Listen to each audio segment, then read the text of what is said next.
Notre Dame dropped 56 points on Purdue, and while the Irish offense looks electric, the defense under Chris Ash is still a major concern.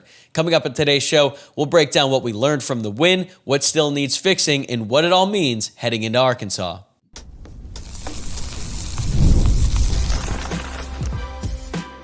You are Locked On Irish, your daily podcast on the Notre Dame Fighting Irish. Part of the Locked On Podcast Network, your team every day. Hello and welcome in. This is Locked On Irish, your daily Notre Dame podcast. My name is Tyler Wojciak and I'm the host. I graduated from Notre Dame in 2018. Now I'm a producer at Fox Sports and I've been covering the Irish since 2020. Today is Tuesday, September 23rd, and thanks for getting your day started right here by making this your first watch or listen of the day. Today's episode is brought to you by Game Time. Download the Game Time app, create an account, and use code LOCKEDONCollege for $20 off your first purchase. Also, I'd like to remind you to please subscribe on YouTube or wherever you are listening to the podcast so that way you stay up to date with our daily coverage of Notre Dame football.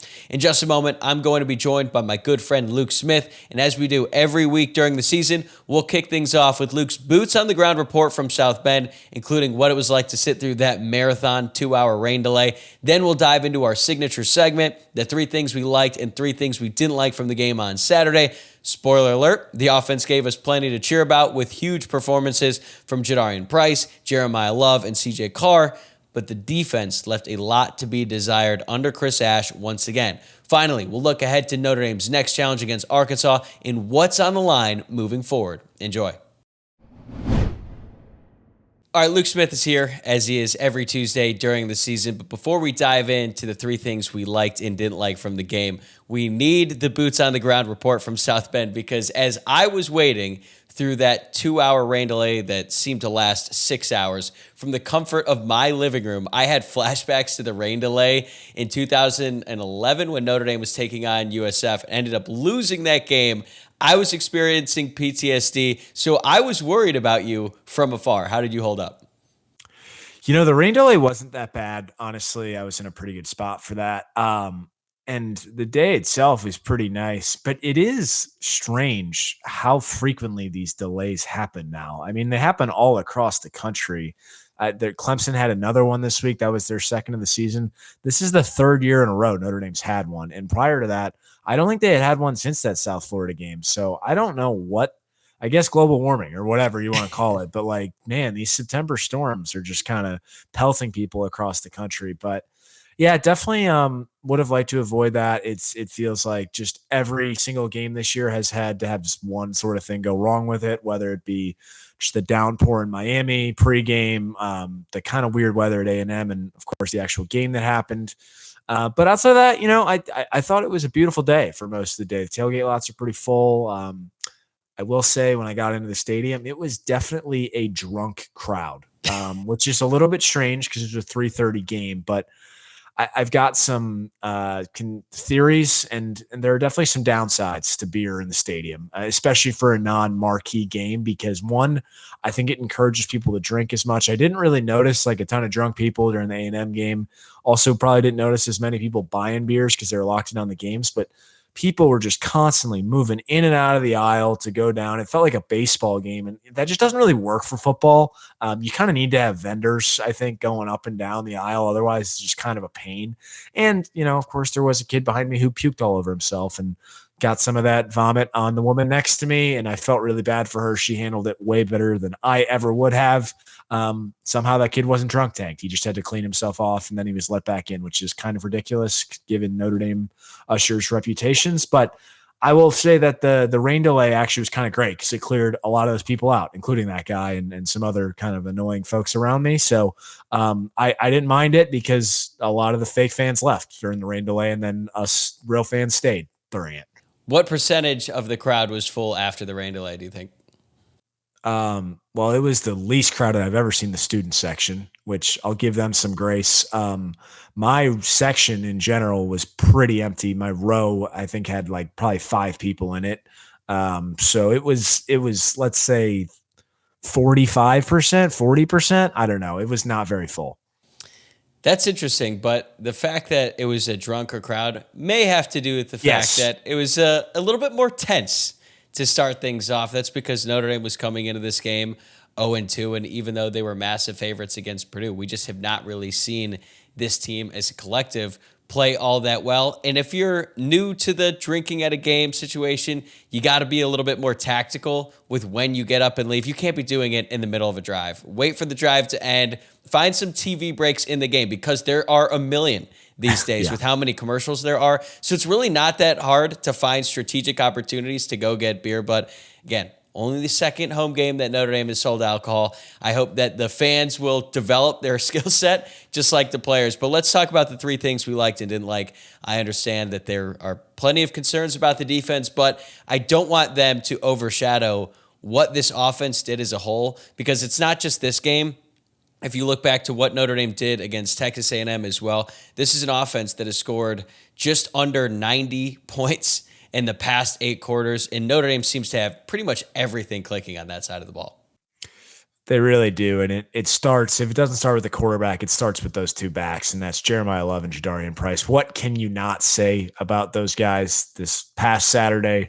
373 all-purpose yards and 6 touchdowns, and they're just legitimate threats to score every time they touch the ball. It's so fun to watch, and they impact the game in similar but also different ways. And I really want to applaud Jadarian Price's efficiency this year has been incredible. He gets the ball and he just scores seemingly like every other play. I mean, look at this game.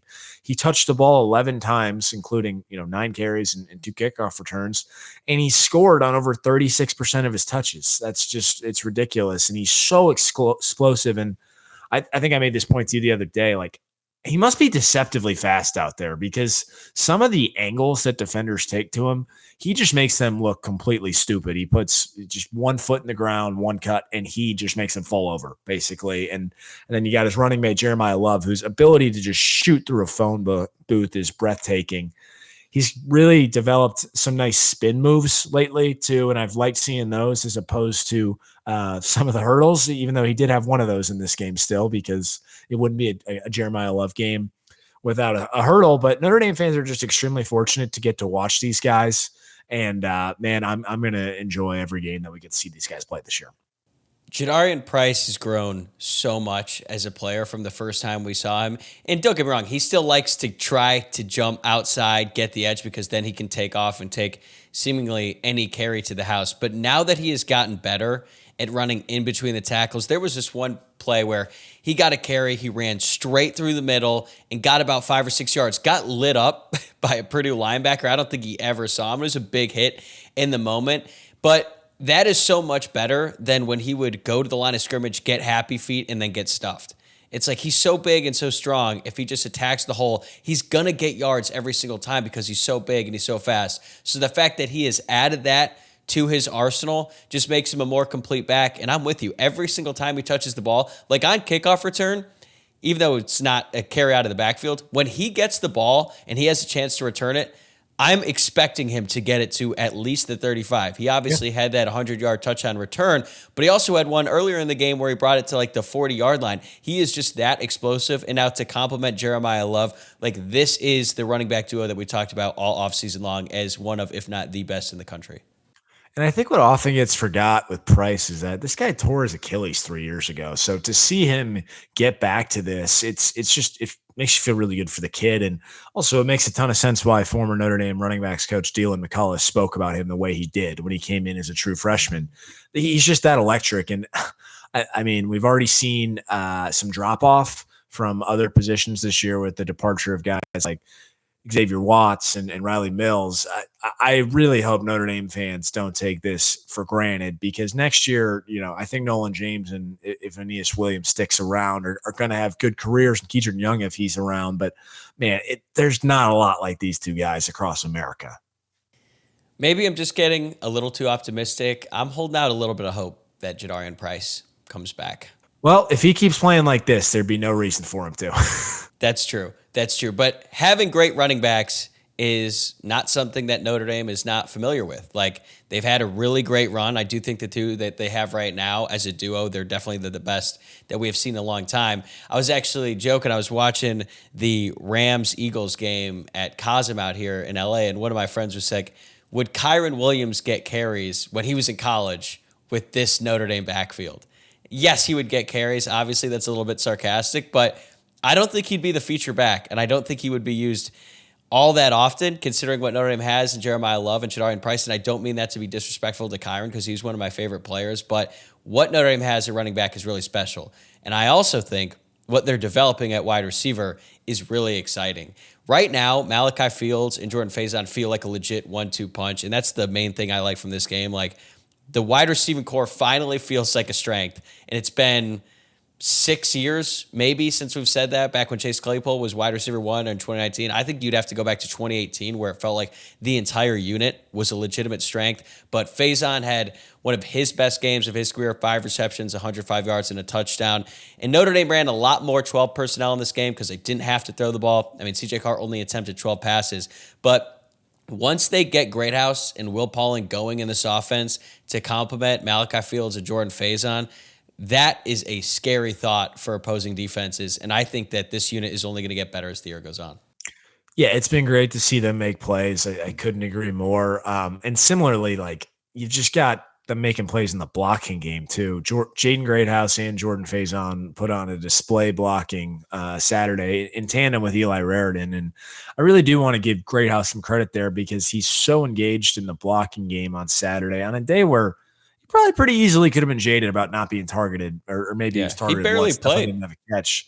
Yeah, but instead he's springing Jeremiyah Love for another big touchdown run. So you've got the buy-in. I know lately it feels like the sky's falling. You've got crazy people on message boards saying the culture's terrible. Well, that's a sign to me that it's not. In fact, and you got a guy who's not even getting targeted, who was your best receiver in the college football playoff last year, doing that against Purdue.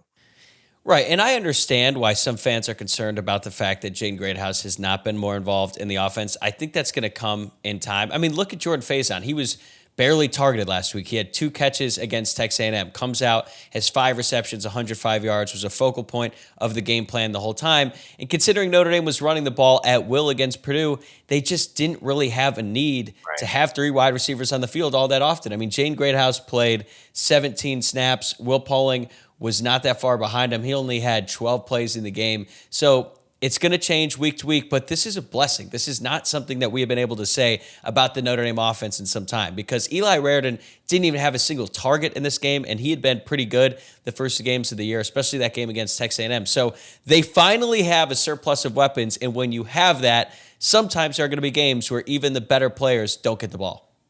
Yeah, I don't know if this is the perfect analogy, but I honestly would almost equate it to a basketball team, and specifically like some of Mike Bray's best teams, that 2015 team that he had, where some nights it was Jaron Grant's night and he was just going to go. But then other nights, maybe Pat Connaughton had to carry him and they were going to keep feeding him the ball. And then, some other nights it was Steve Asturia, and then Demetrius Jackson got involved. And then, you had Zach August scoring. And then even some other nights you had Bonzi Colson off the bench coming in. Like, that seems to be kind of the wealth of weapons they're dealing with on offense, because there's a lot of mouths to feed. In some games, just not everybody's going to get fed.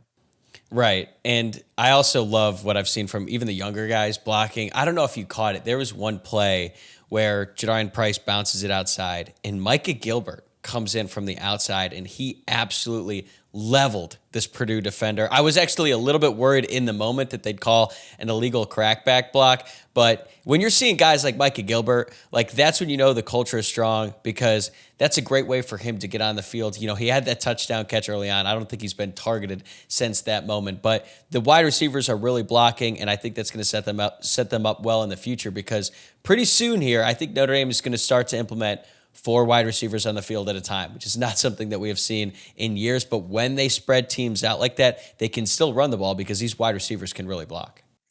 Yeah, no doubt. And I think they even did it once the other day where they split Love out wide and they did have 4 wide. But yeah, and that's a great point on Gilbert. I mean, he had the big touchdown against Miami.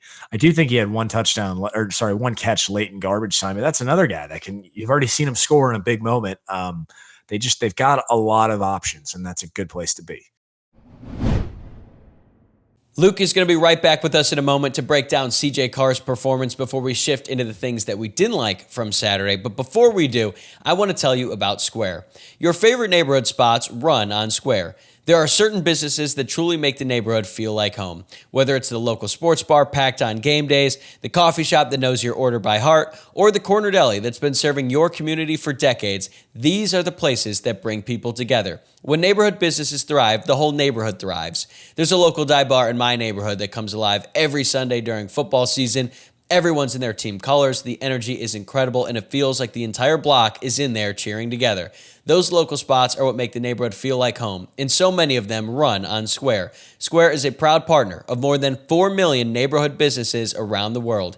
You can go to square.com/go/lockedoncollege to learn more, but before you do, go support your favorite neighborhood spot. You'll be happy you did. Square. See you in the neighborhood. Today's episode is presented by Game Time. College football is back, and I could not be more excited. The tailgates, the rivalries, the energy in the stands, there is just nothing like it. But let's be real. Actually getting tickets can feel like more of a battle than the game itself. Endless queues, hidden fees, prices jumping at checkout. That's why I use Game Time, the app that gives the advantage back to fans. It's the easiest way to score last-minute tickets at the best prices with no surprise fees. What you see is what you pay.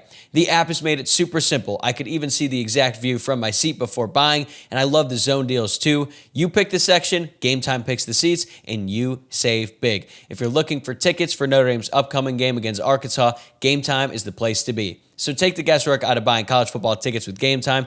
Download the Game Time app, create an account, and use code LOCKEDONCollege for $20 off your first purchase. Terms apply. Again, that's promo code LOCKEDONCollege for $20 off. Swipe, tap, ticket, go. Download Game Time today. We haven't even talked about CJ Carr, which is kind of crazy. Yeah, who's that again? He is the quarterback who threw just 12 times in this game, and he is the last thing I liked from this game, and it's going to lead us into what we didn't like, but I did want to give some shine to CJ Carr. That was an extremely efficient performance. It started out with a bang. That touchdown pass to Malachi Fields is, I don't even think it's hyperbolic to say, one of, if not the best pass we have seen from a Notre Dame starting quarterback in at least 5 years. That was a great throw, deep, like over 50 air yards to just put it exactly where Malachi Fields could get it and then score a touchdown. But then he finished the day 10 of 12 passing for 223 passing yards, 2 touchdowns, 0 interceptions, but he did have that fumble. I attribute that to Anthony Knapp just getting completely lost over there. Also, he just gotten hurt on it wasn't that dry, but he had gotten hurt earlier in the game. But I think the most impressive thing from his performance, 6 of 6 passing on balls that were thrown over 10 yards in the air, 177 yards, and 2 touchdowns. This is a completely different offense from what we have seen, or from what we saw against Miami in the season opener, where they're clearly trying to baby him a little bit, throwing a lot of horizontal stuff. But when you can run the ball like that, and Marcus Freeman even pointed it out in his press conference on Monday, that opens up the vertical passing game, and now Notre Dame finally has a quarterback who could take advantage of it. Yeah, that's the last thing that I liked in this in this game as well. It's just the ability to throw the ball downfield. Because when you look at it, Riley Leonard in many ways was a perfect fit for last year's Notre Dame team. Jack Cohn won a lot of games for Notre Dame, and you got Ian Brooks, the winningest quarterback in Notre Dame history. But I don't think we ever saw any of those guys take a 66-yard shot on the first play from scrimmage. And like you said, rifled it 56 yards in the air for a touchdown. There's just an ability with him that we haven't seen in almost 2 decades, and it's just so fun because we haven't experienced it in so long. We haven't, and that leads us directly into the things that we don't like. And you and I are on the same page with this one. It is so unbelievably frustrating that the Notre Dame defense is not allowing us to properly enjoy the rise of CJ Carr and really this offense as a whole. Because if you go back to 2017, ever since that season, Mike Elko's one and only season as a defensive coordinator at Notre Dame, Notre Dame has had, at worst, a really good defense every single year. Sometimes an elite defense, like we saw last year. And even in 2023, they were the best secondary in the country, or at least the best at stopping opponents from passing the ball. And last year, it was that unit that propelled them to a national championship game, and it also propelled them to 2 college football playoff appearances earlier back in 2018 and 2020.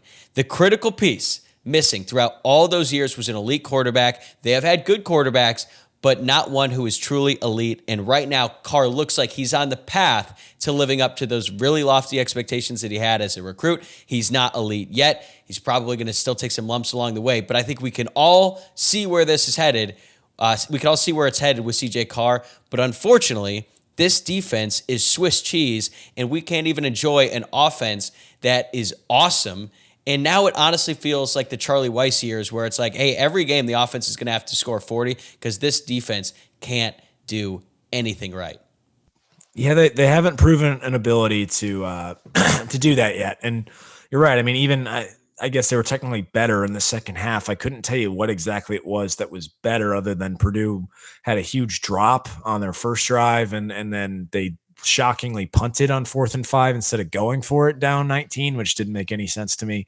But I will say, it's just like, it's honestly disturbing to me how as CJ Carr is uncorking 60-yard bombs and Jeremiyah Love and Jadarian Price are busting off huge touchdown plays, the only thing I can hear around me in the stands is discourse and negative discourse about how bad the defense and namely Chris Ash are.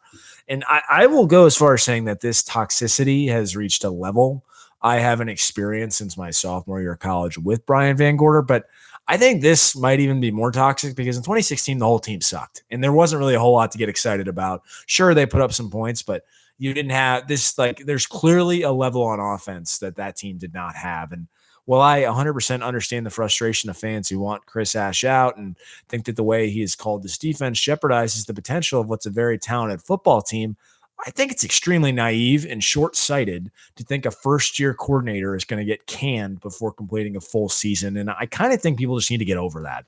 Hyper-fixating on that doesn't do anybody any good. It just creates more negativity. And you know, we're not there to solve problems. That's what these coaches get paid millions of dollars to do. I think all we can do is hope that Marcus Freeman's able to break through and in collaboration with the rest of the staff, get the defense to a place where they're once again playing with aggression and playing to their strengths.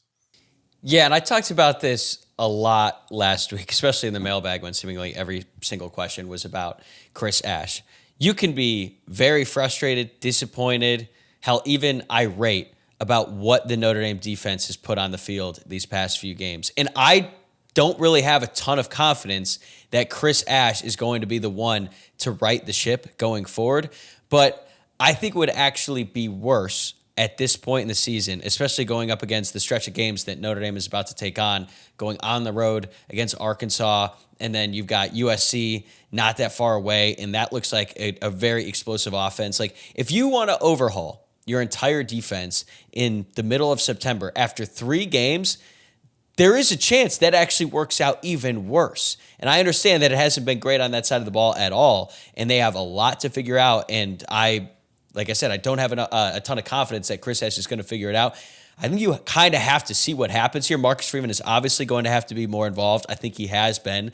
He looked just despondent, I guess, during the game and even after the game on Saturday because of what his defense has been doing, especially that series or that sequence at the end of the first half. But I just look at it like, hey, you played 3 games.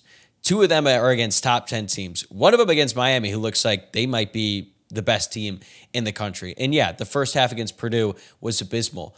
But if you fire a coach after 3 games, considering the quality of the opponents that Notre Dame is playing, that's not a good look at all. And I think that other coaches would see that and think about the Notre Dame situation a little bit differently. But I also think that you could set yourself up for even more failure by removing him and causing chaos in that room. But we'll see. Like, things have just not been going well, and they're going to have to figure out something quick. Yeah, and like, I totally understand why there would be a lot of concern about this because it's alarming to me that the coaching staff had all week after Texas A&M to make things easy and figure things out for their defense, and they still didn't really seem to come out with much of a plan, and we're kind of just seemingly throwing stuff at the wall and seeing what stuck. And outside of not blitzing, so I think they blitzed 6 times, which didn't really make a ton of sense. But you just see guys out there clearly not knowing what they're doing, and that concerns you. But what I want to call out is that this is not just on Chris Ash. There was an inherent risk, and one that I think probably got ignored by myself and a lot of other people, to hiring a defensive coordinator with the rest of the staff already intact. All right. He doesn't get to make any choices about who's coaching alongside him. They don't really know this guy that well. They don't trust him. They don't have that trust yet. And you don't know how all those parties are going to mesh. All indications seem to be that things have not yet meshed, but these other coaches, Max Bola, Al Washington, Mike Mickens, who a lot of people want to just hand over control to, they need to do a better job teaching themselves. And I'm willing to give Nickens a little bit more benefit of the doubt. They've got some young guys playing out there due to injury. We've seen him be the defensive pass coordinator of an elite defense the last few years. But hey, man, everybody's got to step up and really do their job here, because it only happens if you're all on the same page, and clearly they're not right now. Luke and I still have a lot more to get to, including some more thoughts on Notre Dame's struggles defensively before we start to look ahead to the upcoming game against Arkansas. But before we get to that, a word from Mazda. Mazda crafts cars for those who do more than simply move. From footwork to breathwork, athletes sweat all the details. Mazda brings the same intention to how they craft every model. You can make everyday drives feel like anything but, from smooth handling to intuitive controls. With all-wheel drive standard in every crossover SUV, you could drive with confidence through almost any season. Like our players, we sweat every detail, because when you make every move count, impossible becomes irrelevant. Mazda, move and be moved. Here's my biggest issue with Chris Ash, and as a matter of fact, you just mentioned it. There is a complete and utter lack of anything resembling a pass rush from the Notre Dame defense right now, and I attribute most of that to the scheme, which falls on Chris Ash. And look, the secondary has not been great, but they also played without their best defensive player, Leonard Moore, on Saturday, and also their starting nickel, Devontae Smith. So they had two true freshmen, Dallas Golden and Mark Zachary, who probably aren't ready to be seeing that amount of action in big-time college football. And then also redshirt freshman and Tay Johnson, who is an exciting player, but he's still learning as well. So I'm going to give the secondary some grace for this game, although obviously you'd like to see Mark Zachary figure it out more on a double move. But the fact that Notre Dame only blitzed 6 times against a Purdue offensive line that is objectively terrible makes zero sense to me. And Notre Dame generated pressure on 31.3% of dropbacks against a Purdue offensive line that was very susceptible to giving up pressures. USC sacked them 5 times. They got 10 tackles for loss because they blitzed Purdue over and over and over again. And right now, Notre Dame is 114th in sack rate in the country. They're 132nd in tackles for loss per game. And I put this largely on scheme. They're rarely aggressive, and when they are aggressive, it's very vanilla. Mike Golick Jr. put out a clip on Twitter that got a lot of traction because he said, for one play, this looked like a 2024 Notre Dame defense. They ran an exotic blitz. It set up a free rusher in Jane Osbury, and they got the sack. Like, I don't know why Chris Ash refuses to run that or anything like that, because we have seen so many of these guys prove that they could do it before. So yeah, there's concerns about the players and some young guys getting in some action, but Notre Dame's defense is one that is meant to be aggressive. Marcus Freeman said it himself, and under Chris Ash, they've been extremely passive, and I just don't get it. Yeah, I don't either. It seems to completely play away from what the strengths have been for the last, how many ever years. And it's really confusing because we heard all offseason how the defense was just getting after the offense every day in camp. And I just think we all need to be a little bit more careful about what we believe when the media is not seeing much of practice. And not to say that sources are lying to folks in the media, but in what world was this defense stopping anyone, let alone this offense? And similarly, in what world were Kenny Minchey and CJ Carr ever close in a competition? And that's not even a shot at Kenny Minchey, but we've seen what CJ Carr has done the last few weeks. There's just been some weird stuff coming out of Notre Dame's camp that does not seem believable if my eyes have not been deceiving me over the last 4 weeks. The CJ Carr Kenny Minchey battle makes a little bit more sense because I can see a world where CJ was really pressing because he started off poorly, like playing poorly in practice, and then he realized Kenny Minchey was maybe, gaining some ground on him. But I mean, the moment that he got the job, you could just see a significant shift in his demeanor. He was way more confident in his media appearances, and then he looked really confident on the road in his first start in a very difficult that's why I don't environment. Believe that he would have pressed. I know that part is hard, but to me, the fact that this defense was able to shut down the Notre Dame offense, as at least in the way it was described, is so difficult to wrap my head around at this point in time, just based on what we have seen from the Notre Dame offense and the defense so far.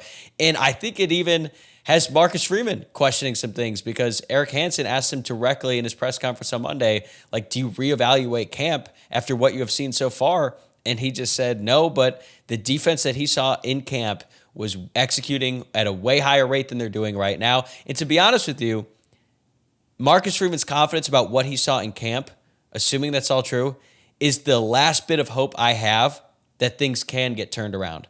That maybe they just had a bad start. They've been moving some pieces around because guys have gotten hurt in the secondary.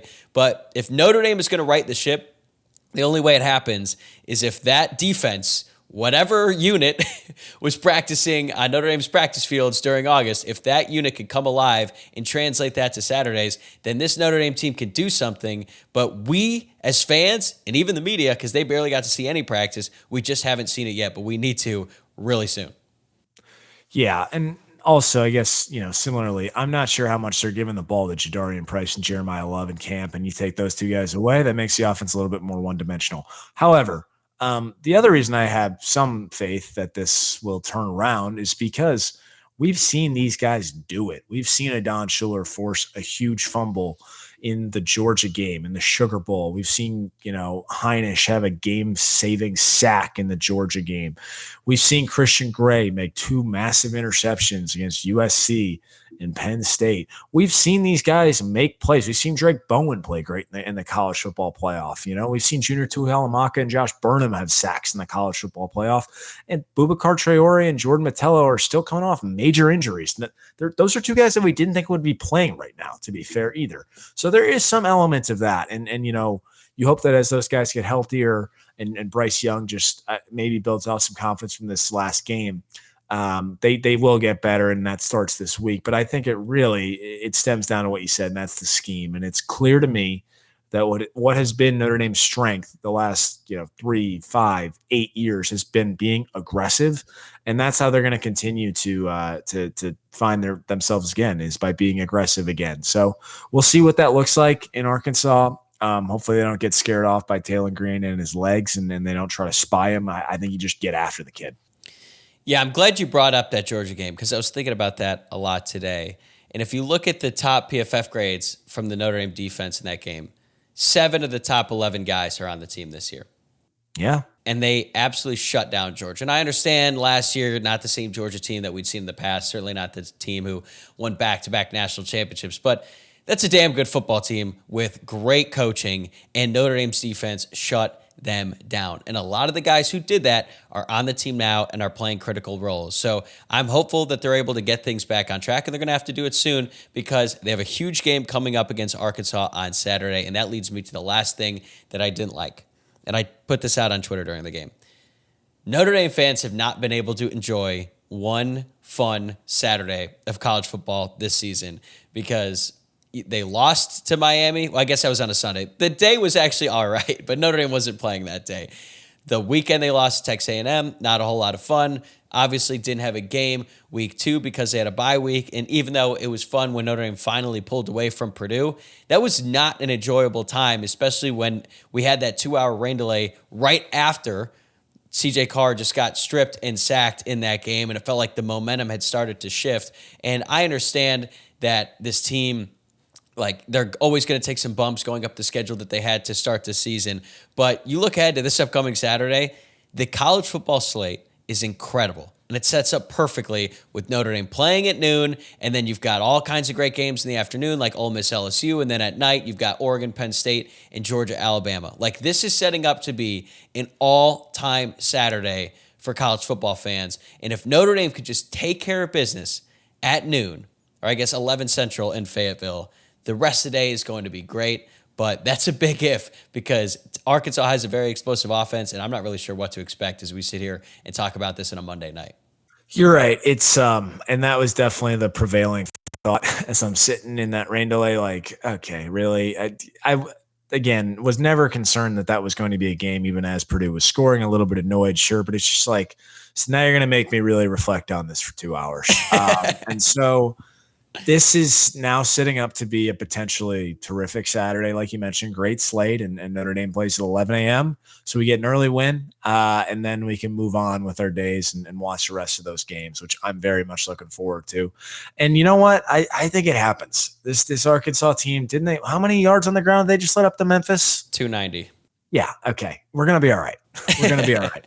And you will be there hog hunting. You'll be there to witness it all in person.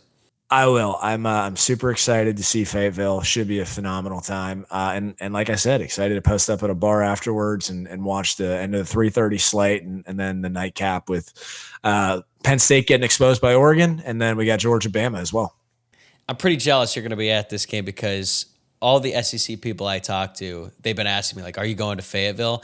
And I'm not, but pretty much every single one of them said it's the most underrated environment in the SEC. A lot of fun, cool campus, cool stadium. So it should be a great time so long as Notre Dame takes care of business on the field. Indeed, and that's a big so long, but I believe it can happen. All right. Well, we will have you back here next week. We'll have a boots on the ground report from Fayetteville and 3 things we liked and 3 things we didn't like, hopefully, from a Notre Dame win. All right, let's do it. Go Irish.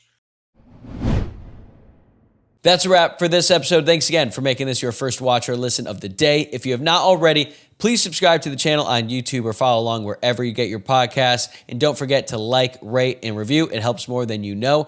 I'm going to be doing another Friday mailbag this week, so start getting your questions in now. As always, you can drop them in the YouTube comments or send them my way on X at Locked On Irish or on Instagram at Locked On Irish Pod. I'm going to be right back here tomorrow with a full preview of Notre Dame's upcoming game against Arkansas. Until then, have a great rest of your day, and I'll see you tomorrow.